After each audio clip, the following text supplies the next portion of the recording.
감사합니다.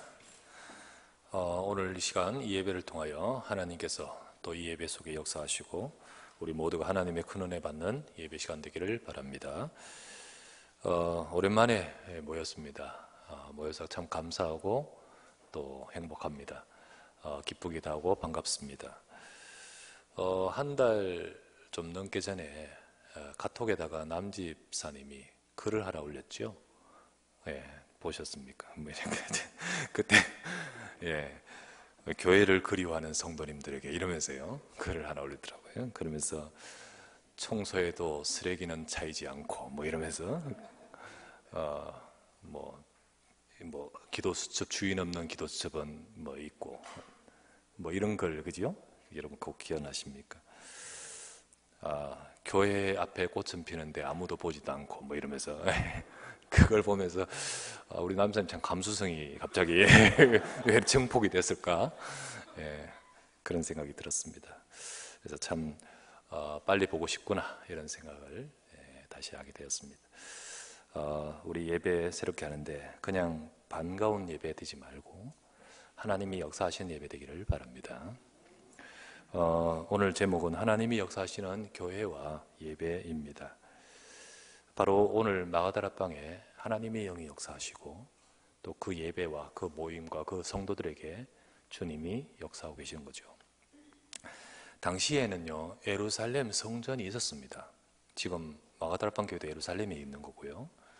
그 센터에 예루살렘 성전, 어마어마한 성전이 있습니다. 근데 하나님은 마가다락방의 그 모임에 지금 임재하고 계십니다. 그죠? 그 약속하신 성령께서 바로 그곳에 역사하십니다. 예수님이 약속하셨습니다. 성령이 임하실 것이다. 그리고 이미 구약에서 요엘 선지자가 성령께서 말세에 내 남종 여족에 붙겠다는 이 어마어마한 중요한 말씀이 여기다 성취되어 버립니다. 바로 이들을 통하여서 하나님은 이후에 세계 살리는 역사를 이들을 사용하여 행하셨습니다. 왜 하나님은 그 하나님의 역사는 그 화려하고 어마어마한 그 성전에 또 그들의 모임에도 예배가 있거든요. 지금 그 예배에 역사하지 않으시고 별 볼 것 없는 이 마가다락방의 진위 역사하신다는 거예요. 그 이유는 무엇일까요? 오늘 이 시간 우리가 하나님 말씀을 보면서 정말로 하나님의 은혜와 하나님의 역사가 중요하게 함께하는 중요한 우리가 시작이 되어야 되겠습니다. 첫 번째 나눌 말씀은 예루살렘 성전과 유대인 예배의 문제에 대해서 한번 보십시다. 당시의 성전은 예루살렘 성전이죠. 이게 성전으로 치면 이게 세 번째 성전입니다. 성전의 역사 첫 번째는 알다시피 여러분 다윗의 아들인 솔로몬이 처음에 지은 성전, 그래서 하나님께 영광을 돌리고 오래도록 서 있던 성전입니다. 근데 이 성전이 바벨론이라는 나라에 멸망하면서 무너집니다. 그 성전이 없어지죠. 그래서 지난번에 바벨론에 끌려갔을 때 성전 없을 때 이들은 어떻게 예배합니까? 회당이라는 거 세워졌다고 말씀드렸지 않습니까? 그런데 예루살렘에서 바벨론 포로에서 돌아오면서 하나님은 성전을 새롭게 짓도록 만들어 주셨습니다. 고레스 왕이요 이스라엘 나라 다 돌아가라. 참 놀라운 일이죠. 하나님 말씀대로 그렇게 하셨습니다. 가서 성전 지어라. 그 두 번째 지은 성전이 바로 포로 이후 돌아와서 지은 성전, 이 성전은 스룹바벨 성전이라고 합니다. 이 성전의 역사가 길게 오래도록 몇백 년 동안 지내다가 바로 이 예수님 오신 그 당시에 헤롯 대왕이 이제 그 두 번째 성전을 보강하면서 그리고 또 어떤 거는 바꾸면서 그래서 엄청난 규모로 성전을 짓게 된 것이 이게 세 번째 헤롯 성전입니다. 그런데 이 세 번째 헤롯 성전을 지을 때 이거는 정치적 목적이 다분했습니다. 주님이 지으라 하는 것도 아니고요. 또 응답받아 하는 것도 아니고 정치적 목적이 다분한 것은 이유는 뭐냐면 이 사람이 유대인 왕입니다. 헤롯이.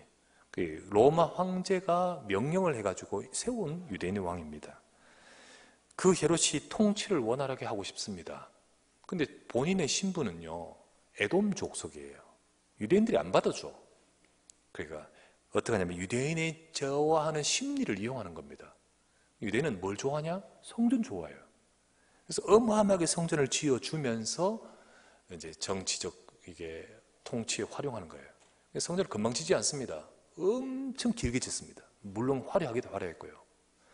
예수님 때만 해도 이미 성전은 40년째 지어오고 있었고요. 그 이후에 40년 더 짓습니다. 그러니까 총 83년간은 길게 짓습니다.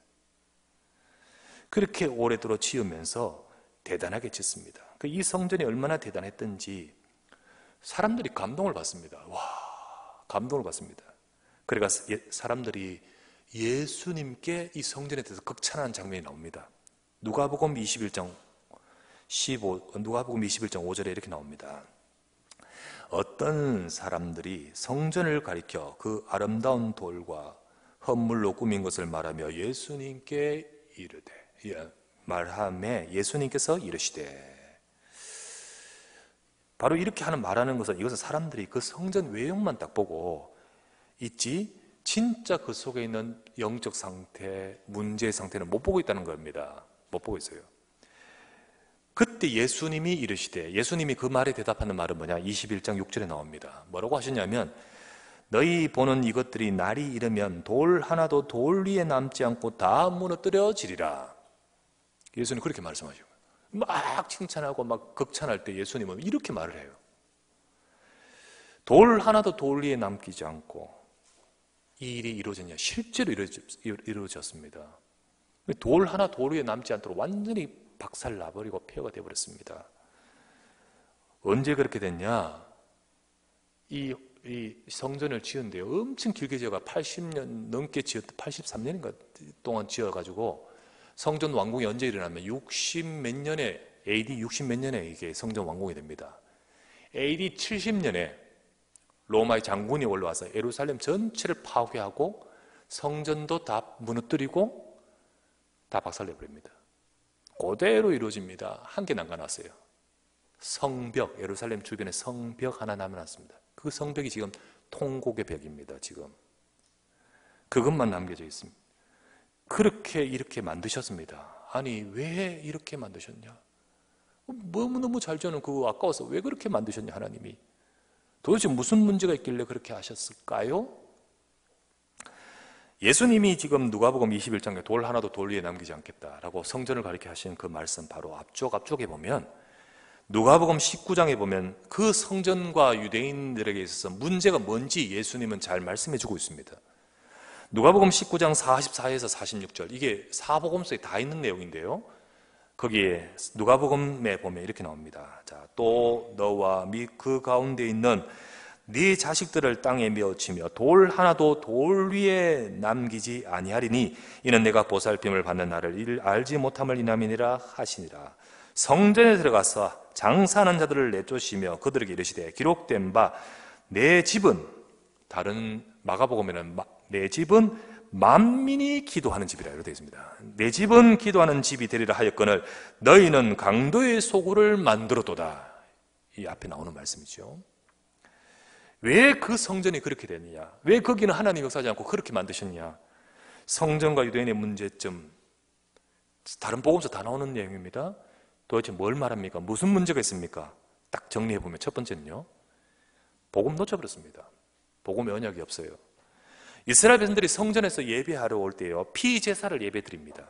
이 피제사가 바로 앞으로 오실 그리스도를 말하는 거 아닙니까? 피제사 예배드리면 짐승을 갖고 와야 됩니다. 그런데 어떻게 하냐면요, 짐승 갖고 오지 말고 제사 드리는 필요한 짐승 납품업체가 따로 있습니다. 누구 짐승 가져오지 말고 이 짐승 사라. 근데 이 납품업체가요, 제사장하고 딱 결탁합니다. 너희들 가져온 짐승은 제사장이 아니 노 이렇게 하고, 여기서 샀는 짐승은 오케이, 그 납품업체 결정합니다. 이 여기에 제사장과 이들 간에 수수료가 있습니다. 수수료. 그리고는 이 납품업체들은 어디에 자리 잡고 있냐? 성전 마당에 딱 자리 잡고 있습니다. 아, 이거 사야 돼요. 이거 안 사면 안 돼요. 이런 상업성의 가장 본질적인 복음의 언약을 다 잃어버리게 만든 것이 바로 이때였습니다. 복음의 언약, 피제사, 그리스도께서 오셔야 될 그 피제사의 영적 비밀은 다 놓쳐버린 거예요. 그렇게 해서 그러다 보니까 제사가 되겠습니까? 예배가 되겠습니까? 두 번째, 내 집은 기도하는 집이라 했지 않습니까? 이렇게 표현한 이유는 뭡니까? 예배하고 기도해야 되는 이 모든 영적 비밀을 다 놓쳐버렸다는 거예요. 하나님이 원하시는 것이 바로 예배하고 복음 붙들고 예배하고 기도하는데 만민이 기도해야 되는데 이거 다 놓쳐버린 거예요. 거기 딱 찾아오고 육신적인 것만 딱 가득하죠. 영적인 비밀을 다 놓치고 육신적인 것만 가득합니다. 세 번째는 뭐냐? 장사하는 이곳이 어느 곳이냐? 이곳이 바로 이방인의 뜰, 아이들의 뜰입니다. 이 뜰은 바로 이방인들이 와서 만민이 기도하는 그곳이어야 되고 또 아이들이 와서 하나님 말씀 들으면서 그곳에서 살아야 되는 곳인데 거기를 딱 차지하고 그곳에서 바로 이 일을 하고 있었던 것입니다. 바로 전도, 선교, 하나님의 소원, 렘넌트에 대한 하나님의 소원을 다 뭉그뜨려버린 거죠. 이게 바로 지금 그 성전과 그 속에 있는 유대인의 상황입니다. 근데 이거 모르잖아요. 너무 자랑하고 있잖아요. 모른단 말이에요.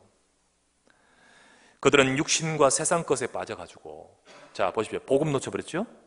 예배 놓쳐버렸죠? 기도 놓쳐버렸죠? 전도 선교 놓쳐버렸죠? 렘넌트 놓쳐버렸죠? 예, 다 놓쳐버리고 예배 진짜 교회가 놓쳐버리니까 결국은 뭡니까? 지향 오는 거예요. 지향이. 왜 지향이 오느냐? 그러니까 지향이 오는 겁니다. 이번에 코로나 사태 통해서 방역해야 되는 건 당연한데 그런데 문제는 뭐냐? 갑자기 우리 예상 못한 신천지가 등장해 버렸어요. 그죠? 신천지가 등장이 딱 되고 그러면서 동시에 그것과 더불어서 교회의 현 주소를 우리가 보게끔 만드셨어요. 이 모든 상황이 하나님이 한국교회에 주시는 메시지가 있다고 생각됩니다. 실제로 교회는요, 육신적인 것과 다투고 몰두하고 있거든요. 실제로 교회는요, 정말로 전도, 선교, 복음, 그리고 후대, 이것을 다 놓쳐버리고 자꾸만 다른 데로 세상 것으로 지급화되고 세속화되고 상업화되는 것이 오늘날 교회고 한국교회거든요. 이런 상황에서 여러분, 교회가 무너지면 지향 옵니다. 교회가 무너지면 지향 와요. 세상 사람들은 그렇게 인정하지 않겠지만요, 세상을 다스리고 계시는 하나님은 어디를 중심으로 역사하신지 아십니까? 정말로 이 언약 때문에 하나님이 역사하시는 거예요. 그런데 이 성전이 그렇잖아요. 예를 유대인 성전이 바로 재앙 올 수밖에 없잖아요. 돌 하나도 돌 위에 남기지 않겠다. 오늘날도요, 우리의 현장의 시대의 재앙을 보면서 이것을 가지고 하나님이 어떻게 하시나요? 예배를 멈추게끔 되는 경험을 우리에게 주셨습니다. 이거를 통해서 우리로 하여금 많이금 각성하게끔 만드시지 않겠습니까? 뭔가 진짜로 그냥 쑥 지나가면 우리도 눈치도 못 채겠지만은 이렇게 함으로써 각성하게끔. 너희는 유대인처럼 되지 말라는 거지요. 너희는 예루살렘 성전처럼 되지 말라는 거지요. 바로 그와 같은 하나님의 중요한 음성이 담겨 있다고 생각됩니다. 그러면 두 번째로, 하나님은 어디에 역사하셨냐? 하나님이 역사하신 마가다락방을 우리는 초점을 맞춰 봐야 되는 거예요. 두 번째, 하나님이 역사하신 마가다락방의 비밀입니다. 마가다락방에 하나님이 역사하신 이유는 무엇일까요? 보통 사람들은요, 생각합니다. 신앙생활 하면서 기독교인들이 생각하기를 하나님 내게 역사하십시오. 그 하나님이 역사하신 비밀을 뭐라고 하냐면, 어떻게 생각하냐면 우리가 잘하거나 사람이 잘하거나 열심히 하는 그것을 가지고 하나님이 보시고 역사한다고 생각합니다. 여러분, 그거는요, 순수한 마음이에요. 그리고 좋은 마음이기도 합니다. 또 필요합니다. 그렇기 때문에 사람들은 어떻게 하냐면요, 막 이 덕을 쌓고, 그리고요, 지극정성하면서, 이게 기독교가 아닌 이미 옛날부터 갖고 있는 마음이에요. 지성이면 감천, 하나님이 하늘이 들어 도와주듯이 그런 중심된 마음이 교회에 와서 복음 듣고 그러면서도 이게 좋은 마음이죠. 근데 이것만 있으면 안 된다는 거잖아요. 그죠? 똑같잖아요. 똑같아. 그것은 종교입니다, 여러분. 어떻게 보면 그렇게 잘하려고 하고 열심히 하려고 하고 철저히 하려는 것은 유대인들이 더 잘해요. 유대인들이 저 예루살렘 성전이 더 잘합니다. 그런데 하나님은 그것을 무너뜨린 이유는 뭡니까? 하나님은 우리 수준을 보고 역사하지 않습니다. 하나님은 우리 행위가 기준으로 역사하지 않습니다. 하나님은 우리를 보고 역사하시는데 뭘 보고 역사하시냐? 내 속에 언약을 보고 역사하시는 거예요. 언약 속에서 역사하시고 언약을 성취하시면서 역사하시는 분이십니다. 마가다락방에 모이는 이 제자들은 어떠합니까? 이 교회는 어떤 교회입니까? 비록 굉장히 보잘것없고 부족하지만은 예수님이 40일간 친히 그들에게 보여주신 그것 속에 있는 자들입니다. 그것 속에 있는 자, 바로 뭡니까? 예수는 그리스도입니다. 하나님 나라의 일이 지금 일어나고 있습니다.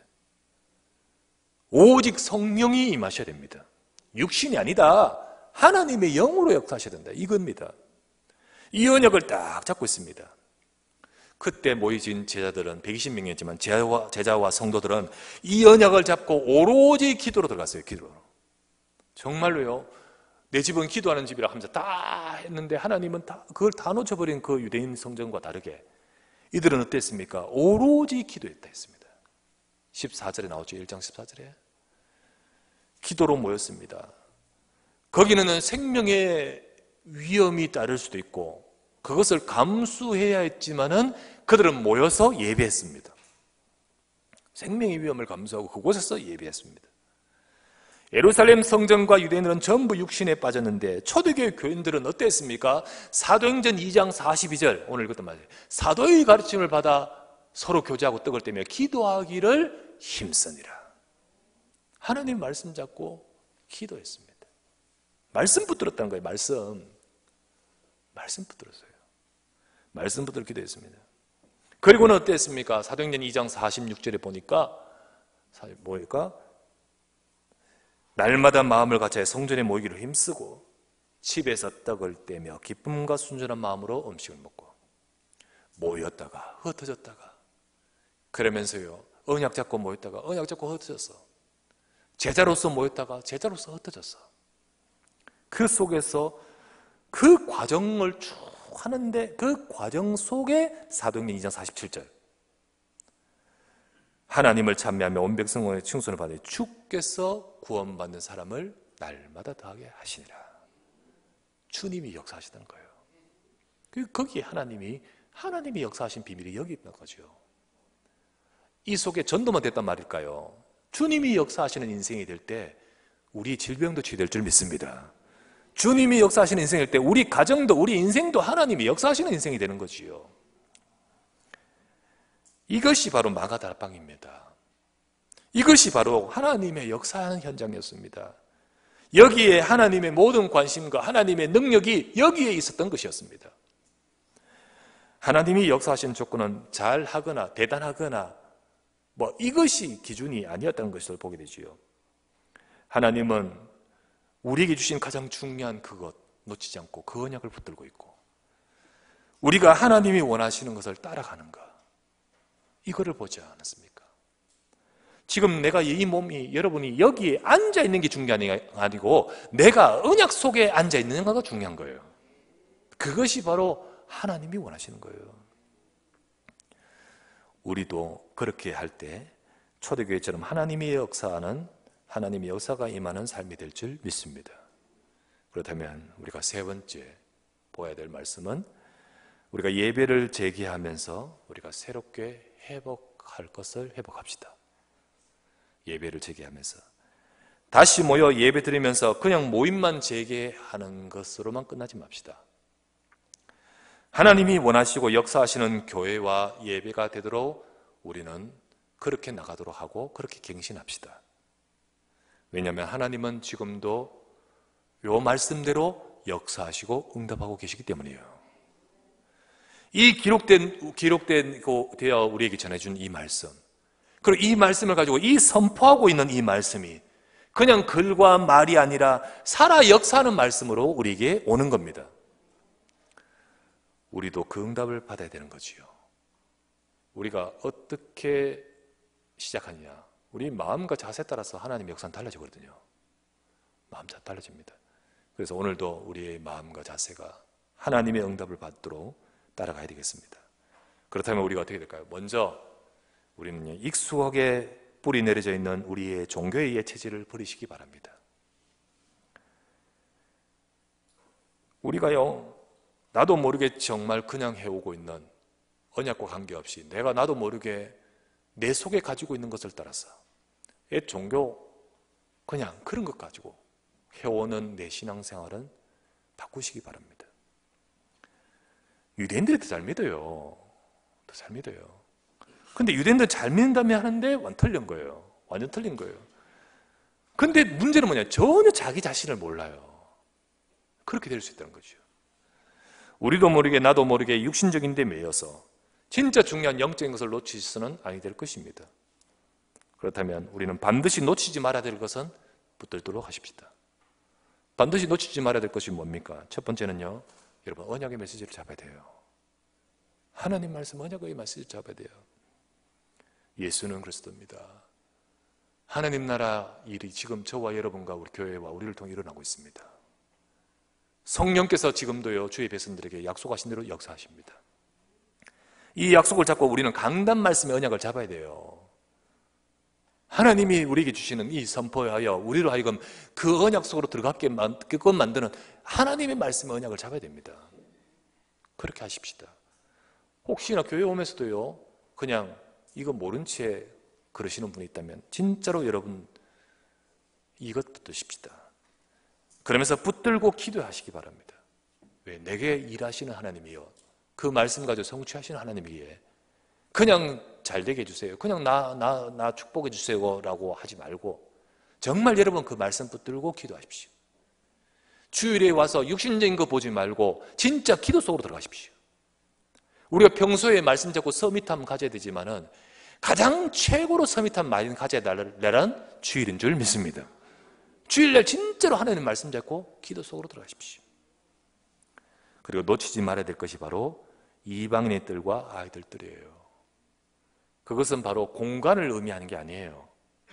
공간을 의미하는 것이 아니고 심적인 장, 우리 교회 내에서 우리 심적인 장, 그 심적인 우리 사역의 장, 이걸 말하는 거예요.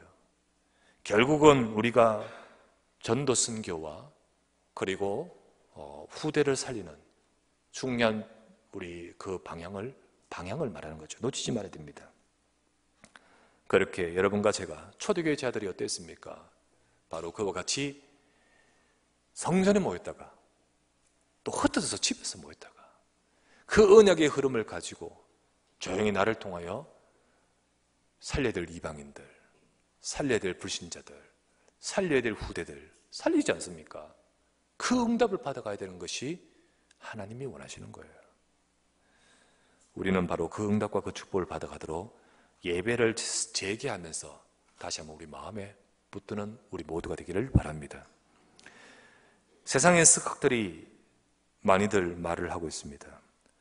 코로나로 분명히 세상은 변화받는다. 이 코로나로 인해서 세상은 크게 변화가 되고 질서와 모든 많은 것들이 변화를 받는다. 그러면서 코로나 이전 세상으로 돌아가지 않을 것이다. 많은 것들이 변화되어서 될 것이라고 했습니다. 이 시대에 하나님이 하신 일이 있는 거 알겠습니까? 그렇다면 이럴 때 여러분과 저는 언약 잡고 따라가야 되겠지요. 그죠? 언약 잡고 따라가야 됩니다.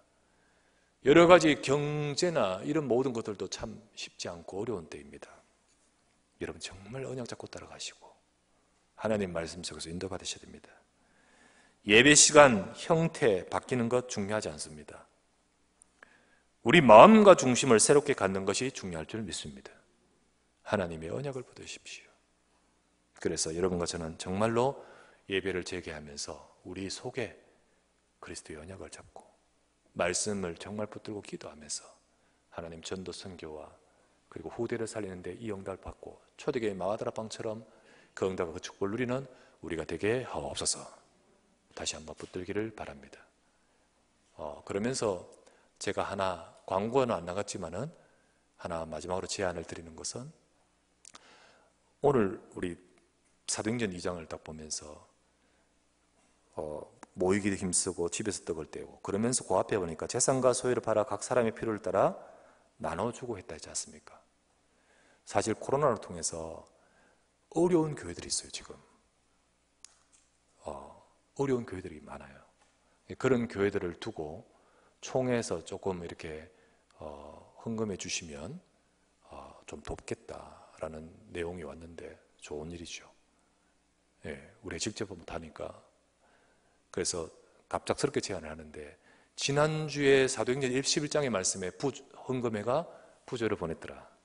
오늘 본문도 역시 또 그런 내용이 있듯이 다음 주에 즉흥적이지만요, 여러분의 따라서 뭐 1,000원권으로 내셔도 되고 10,000원권으로 내셔도 되고 더 크게 내셔도 되면서 여러분이 개척교회 헌금이라 해가지고 한번 그래가지고 우리가 좀 돕도록 하십시다.